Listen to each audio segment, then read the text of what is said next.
Good morning, students. In our last class, we have discussed some of the numericals based on the combination of resistance, right? Now, today we are going to start with our next topic, that is the Kirchhoff's law, which is the most important topic of this chapter. So, what do we mean by Kirchhoff's law, and how does the Kirchhoff's law are important for us? All these things we are going to discuss here. Okay. So basically, Kirchhoff was a name of a scientist. Kirchhoff was a scientist. He has given us some laws to make the complex circuits easier, right? जितने भी electrical circuits होते हैं, जो complex electrical circuits होते हैं, उनको easy करने के लिए किरचॉफ ने कुछ लॉज दिए थे. Basically these were the two laws. First one was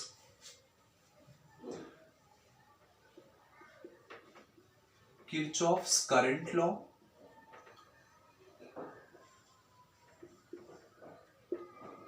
जिसको हम KCL भी बोलते हैं. And the second one was Kirchhoff's voltage law, जिसको हम KVL भी बोलते हैं, right? So these were the two laws that were given by Kirchhoff to explain or to make the complex circuits easier, right? And these laws were given by Kirchhoff in the year 1842. In the year 1842 he has given us these two laws. तो one by one हम दोनों laws समझते हैं कि KCL में क्या था और KVL में क्या था, right? So as the name suggests, Kirchhoff's current law is based on the current, right? So Kirchhoff का जो current law है वो basically हमको current के बारे में बता रहा है. So Kirchhoff का current law ये बोलता है कि अगर किसी point पर एक से ज्यादा डायरेक्शन से करंट आ रहे हैं, राइट? हमने मान लिया कोई पॉइंट A, इस पॉइंट A पर 5 पाथ से करंट आ रहा है, और वी कैन से दैट किसी पाथ से करंट आ रहा है और कहीं से दूर जा रहा है, right? The arrows are showing us the direction of the current. हमने मान लिया ये path A, B, C, D और E. तो अगर A की बात करें तो इस A से करंट जो है वो A की तरफ आ रहा है, B में दूर जा रहा है, C में अगेन A की तरफ आ रहा है, D में दूर जा रहा है और E में भी दूर जा रहा है, right? So as per the KCL rule, Kirchhoff का करंट रूल ये बोलता है कि किसी भी जंक्शन पर जो नेट करंट होगा that will be always equals to 0, right? इसका मतलब इस पर आने वाले जितने भी करंट होंगे वो सब कैसे होंगे, उन सब का सम क्या होगा, 0 के बराबर. अगर हम इसको मान लें कि इस यहां से जो करंट आ रहा है I1, दिस भी I2, ये I3, I4 and I5, right? सो इन सब का जो सम होगा that will be always equals to 0 as per the KCL rule. Also one thing we have to keep in mind कि जितने भी करंट A की तरफ आ रहे हैं उनको हमको पॉजिटिव लेना पड़ेगा, और जितने भी करंट A से दूर जा रहे हैं उनको हमको नेगेटिव लेना पड़ेगा. तो अगर इस फिगर की बात करें तो I1 A की तरफ आ रहा है तो we have to take it positive. I2 A से दूर जा रहा है तो we have to take it negative. I3 A की तरफ जा रहा है तो अगेन पॉजिटिव. I4 दूर जा रहा है तो नेगेटिव, एंड I5 अगेन दूर जा रहा है तो we have to take it negative is equals to 0. तो this is just the thing that we have to keep in mind कि जितनी भी करंट A की तरफ आएंगे या जंक्शन की तरफ आएंगे, जंक्शन मतलब वो पॉइंट जहां पर ये सारे करंट मिल रहे हैं, राइट? सो जितने भी करंट A की तरफ आएंगे उनको हमको पॉजिटिव लेना पड़ेगा, और जितने भी करंट A से दूर जा रहे हैं उनको हमको नेगेटिव लेना पड़ेगा. And from here we can conclude that I1 plus I3 is equals to I2 plus I4 plus I5. इसका मतलब जितने भी करंट जंक्शन की तरफ आ रहे हैं उनका सम उन सारे करंट के सम की इक्वल होगा जो कि जंक्शन से दूर जा रहे हैं, राइट। सो जितने भी करंट जंक्शन की तरफ आएंगे उनका सम उन करंट के इक्वल होगा जो कि जंक्शन से दूर जा रहे हैं। This was basically our Kirchhoff's current law, right. So हमको सिर्फ ये चीज ध्यान रखनी है कि किसी भी जंक्शन पर जो नेट करंट होगा that will be always equals to 0, right.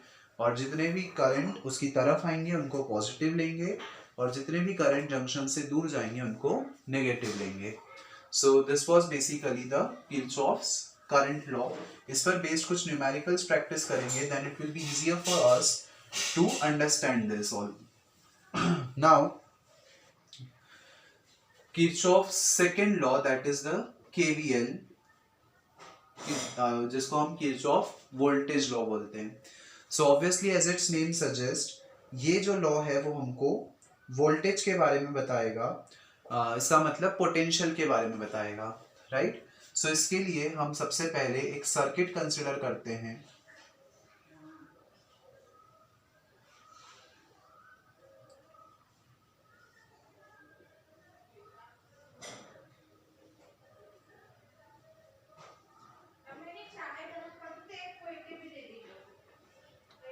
Let this be any circuit which is being shown in the diagram, right?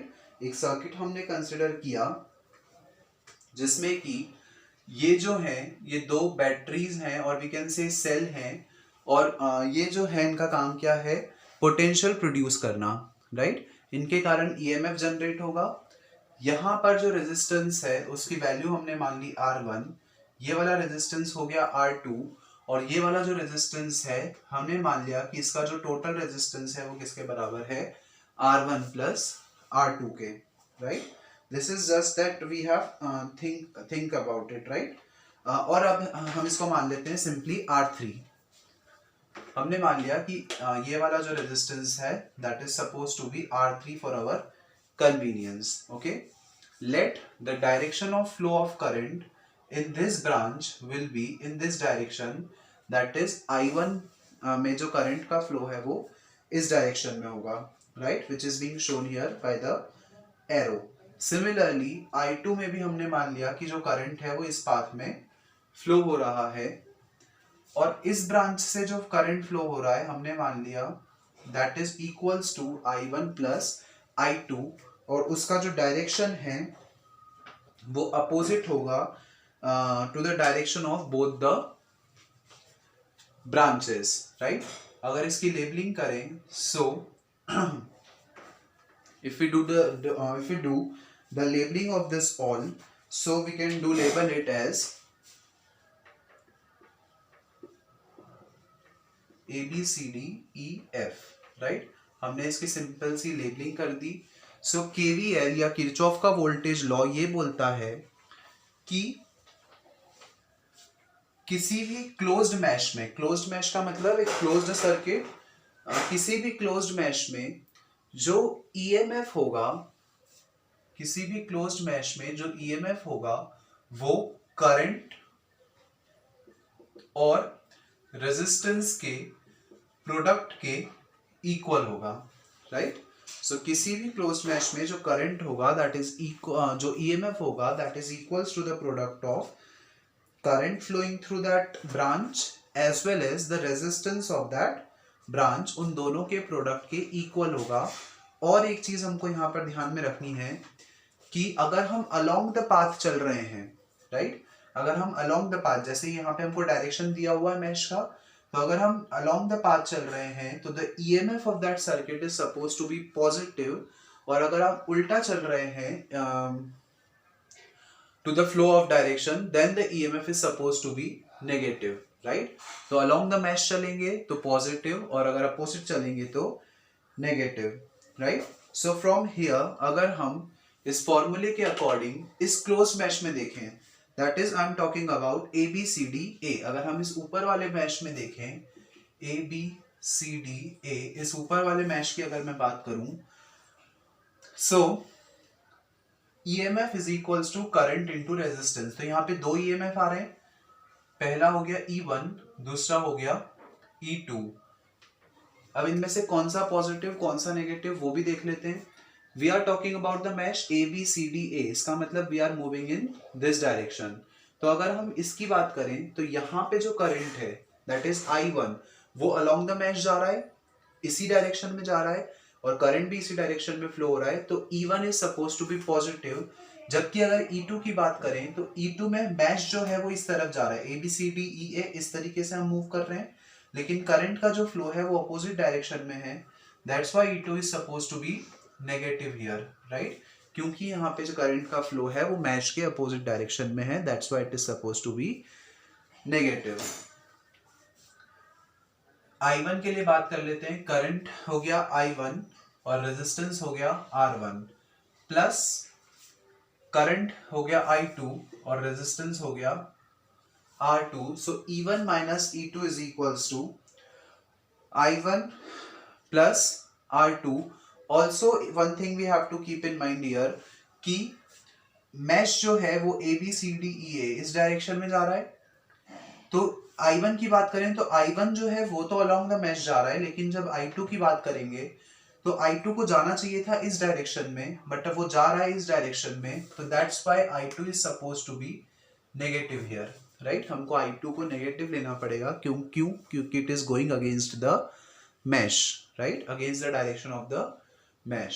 So ABCDA में as per the KVL we have written the value of the total EMF, right?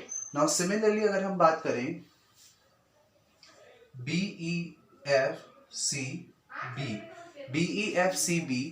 अगर नीचे वाले mash की अगर हम बात करें, सो इस मैश में जो EMF है दैट इज E2। अब यहाँ पे नीचे तो EMF के लिए कोई सोर्स नहीं लगा है, तो उसके लिए हमको लिखना ही नहीं है, we have to just write E2 here is equals to, अब यहाँ पे भी हमारा जो मैश का डायरेक्शन है दैट इज BEFCBA, इस तरीके से हमारा मैश मूव कर रहा है। और अब इस केस में जो करंट है वो अलोंग द मैश के डायरेक्शन में ही मूव कर रहा है, that's why E2 is suppose to be positive here. इसके लिए हमने करंट लिख दिया I2 R2, राइट। मैश का डायरेक्शन यही, करंट का भी डायरेक्शन यही, तो ये हम कैसे लेंगे, पॉजिटिव प्लस करंट यहाँ पे कितना I1 plus I2 into resistance कितना R3। मैश का डायरेक्शन भी यही, करंट का डायरेक्शन भी यही, that's why it is also suppose to be positive here, right. कोई भी चीज हमको यहाँ पे नेगेटिव नहीं लेनी है, क्योंकि जो करंट का डायरेक्शन है वो मैश के डायरेक्शन के अलोंग ही है। इससे हम एक चीज और समझ सकते हैं कि this is quite similar to the law of conservation of energy, right. Since यहां पर जो टोटल एनर्जी है वो कंजर्व रह रही है, so that's why we can say that it is similar to the law of conservation of energy, right? So I hope both the laws of Kirchhoff must be clear to all of you. Now we shall practice some numericals that are based on the KCL and KVL. Now we are going to practice solve this question which is based on the KCL and KVL, right? So यहाँ पर हमको एक circuit दिया हुआ है and we have to find out the value of I1, I2 and I3 here with the help of KCL and KVL, right? So I1, I2 and I3 are the currents that are flowing through the particular branches in this circuit. So we have to find out the value of I1, I2, I3. सबसे पहले obvious ही बात है कि अगर हमारे पास तीन variables हैं और हमको उनकी तीनों की वैल्यू निकालनी है तो उसके लिए हमको तीन इक्वेशंस चाहिए होंगी, राइट। तो हम कैसे भी करके तीन इक्वेशंस निकाल लेते हैं और उन तीनों इक्वेशंस को सॉल्व करके we will find out the value of I1, I2 and I3। सो सबसे पहले हम बात करते हैं at junction D। At junction D, अगर हम इस जंक्शन डी की बात करें तो इस जंक्शन डी पर जितने भी करंट डी की तरफ आ रहे हैं that are suppose to be positive, और जितना भी करंट डी से दूर जा रहे हैं that will be suppose to be negative, right. So अगर हम डी की बात करें तो ये I1 जो है वो डी की तरफ आ रहा है, that's why it is suppose to be positive. I2 भी डी की तरफ आ रहा है तो it is also suppose to be positive, plus I3 जो है वो डी से दूर जा रहा है, that's why it is suppose to be negative, right. और यहां से हमारे पास एक इक्वेशन आ गई that I1 plus I2 is equals to I3. In this way we have got our first equation, that is I1 plus I2 is equals to I3. I hope it must be clear to you. Now ये तो हमने KCL से solve कर लिया, that is Kirchhoff current law से solve कर लिया। अब बाकी की दो इक्वेशन के लिए हमको इन दोनों क्लोज मैश में KVL अप्लाई करना पड़ेगा। So now we are talking about ADCBA. We are talking about this closed mesh, that is ADCBA. इस क्लोज मैश में अगर मैं KVL अप्लाई करूं, सबसे पहले तो हमारा जो मैश है वो इस डायरेक्शन में जा रहा है, ऑल्सो जो करंट का फ्लो है वो भी इसी डायरेक्शन में है, तो हमको सारी चीजें पॉजिटिव लेनी है, कुछ भी हम नेगेटिव नहीं लेंगे, right. So EMF is equals to product of current and resistance, तो ये हो गया 5I1 प्लस 2I3। जो EMF है वो हमने पॉजिटिव लिया, दैट इज 12, तो this is our second equation, right. Give it equation number 1, that one equation number second, right. Similarly अगर मैं इस क्लोज मैश की बात करूं तो इस क्लोज मैश में DEFCD मैश का डायरेक्शन ये है और करंट का जो फ्लो है वो अपोजिट डायरेक्शन में है, तो यहाँ पे हमको सारी चीजें नेगेटिव लेनी पड़ेंगी, right. So EMF of the battery हो गया -6। इस ब्रांच की अगर हम बात करें तो दिस इज -3I2 -2I3। अब मैं एक काम करता हूं, इन सब में से माइनस कॉमन ले लेता हूं, और सिंस मैंने इन सब में से माइनस कॉमन ले लिया, so I will get the third equation as 6 is equals to 3I2 plus 2I3, right? In this way I have got my all the three equations, that is equation number 1, 2 and 3. Now अब अगर हमारे पास तीन equations हैं और हमको तीन variables हैं, उनकी वैल्यू निकालनी है, तो हम सिंपली इनको किसी भी मेथड से सॉल्व करके, आइदर बाय सब्स्टिट्यूशन, एलिमिनेशन और फॉर्मूला मेथड, हम इसको सॉल्व करके इनकी वैल्यूज निकाल सकते हैं, right. So I think this thing you can do by your own. आपको तीनों इक्वेशंस हैं, उन तीनों इक्वेशंस को सॉल्व करना है, and you have to find out the values of I1, I2 and I3. I hope this thing you can do by your own. Here I am just writing the answer directly. So the value of I1, I2 and I3 we have to, I am writing it here, you can check your answer. Value of I2 is 11 by 31 ampere. I3 will be 66 by 31 ampere. And I1 will be 48 by 31 ampere. Okay. So आपके पास तीन equations, तीनों equations को आपको solve करना है, और तीनों equations को जब आप सॉल्व कर लोगे so you will get these answers. You can check your answer from here. Okay. Now we are going to practice one more numerical that is based on the Kirchhoff's law. Now here one more question is given to us. In this question also a circuit is being given to us and we have to find out the value of I1 and I2, right? वहाँ पर हमको तीन current की अलग अलग values दी हुई थी और हमको उनको सॉल्व करके I1, I2, I3 की वैल्यू निकालनी थी। यहाँ पर हमको सिर्फ दो ही वैल्यूज दी हुई हैं, और जो थर्ड ब्रांच है उसमें जो टोटल करंट है that is equals to the current flowing through both the branches together, that is I1 and I2, right. So how we can solve this numerical? Simple सी चीज है, अगर हम इन दो क्लोज मैश को लें और दोनों क्लोज मैश में KVL अप्लाई कर दें, और उससे एक इक्वेशन निकाल लें, and on solving that equation we will get our answer, right. So सबसे पहले हम बात करते हैं इस बड़े वाले मैश की, दैट इज AEFBA। अगर हमने इस बड़े वाले मैश में हमारा KVL अप्लाई किया, सो मैश का डायरेक्शन भी यही और करंट का डायरेक्शन भी यही, सो सारी चीजें we have to take positive, nothing will be taken as negative, right.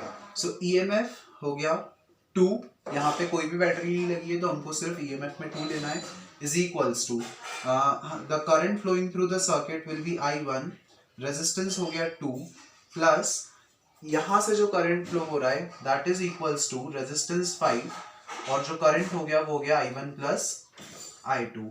Hope it must be clear to you. सारी चीजें पॉजिटिव लेंगे, क्यों? क्योंकि जो हमारे मैश का डायरेक्शन है उसी डायरेक्शन में हमारा मेन करंट जो है वो फ्लो हो रहा है, राइट। सो फ्रॉम हियर इसको सॉल्व कर लेते हैं, we will get 2I1 plus 5I1 plus 5I2 is equals to 7I1 plus 5I2. This is equals to 2. I can write 2 here. This will be my first equation, right? That is 7I1 plus 5I2 is equals to 2, right? Now एक और closed mesh अगर मैं लूँ और उसमें भी KVL apply कर दूँ, so I will get the answer, right? So CDEFC। अगर हम इस ऊपर वाला मैश लें CDEFC, अगर हम इस वाले मैश को लें और इस वाले मैश में फॉर्मूला अप्लाई करें, so we will get EMF 1.5 is equals to, सारी चीजें पॉजिटिव लेंगे, it will be equal to 1I2 plus 5I1 plus I2, right. इसको सॉल्व कर लेते हैं, so that we will get 1.5 is equals to I2 plus 5I1 plus 5I2, this will be 5I1 plus 6I2 is equals to 1.5। Since यहाँ पे 1.5 है तो calculative purpose के लिए, ताकि कैलकुलेशन इजी हो जाए, हम इस पूरी इक्वेशन में 2 से मल्टीप्लाई कर देते हैं and it will become 10I1 plus 12I2, right? पूरी इक्वेशन में जब हमने 2 से मल्टीप्लाई कर दिया, so we will get our second equation as 3 is equals to 10I1 plus 12I2 is equals to 3।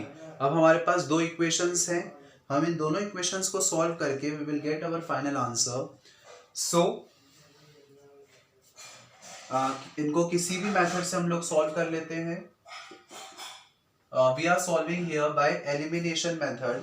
So on multiplying the second equation by 5 and the first equation by 12, और एक काम करते हैं, इस वाली इक्वेशन में 7 से मल्टीप्लाई कर देते हैं, हम I1 को एलिमिनेट कर देते हैं, so it will become, first equation में 10 से मल्टीप्लाई कर दिया तो फर्स्ट इक्वेशन हो गई 70I1 plus 50I2 is equals to 20, right. First equation में 10 से मल्टीप्लाई कर दिया, सेकेंड इक्वेशन में 7 से मल्टीप्लाई कर देते हैं तो ये हो जाएगा 12 से 84, I2 24 12 7 21।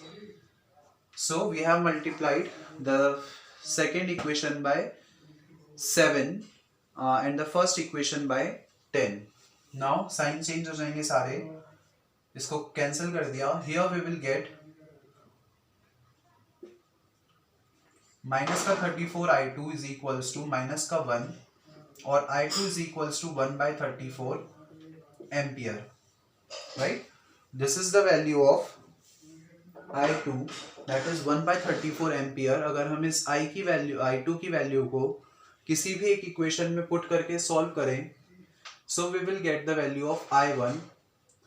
so put कर देते हैं 5 into 1/34 is equals to 2, 7I1 is equals to 2 minus 5/34 और 7I1 is equals to 34 LCM ले लिया, 68 minus 5, this will be equal to 63/34,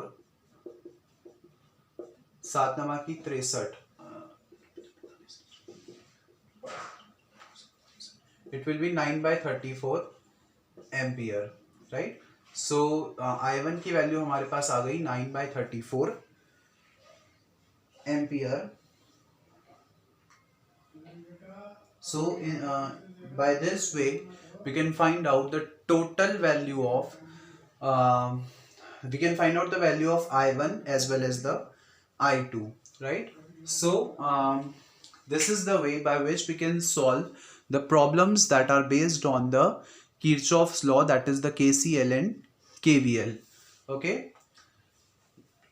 so that's all for today's class, students. In our next class we will study the further topics. Thank you.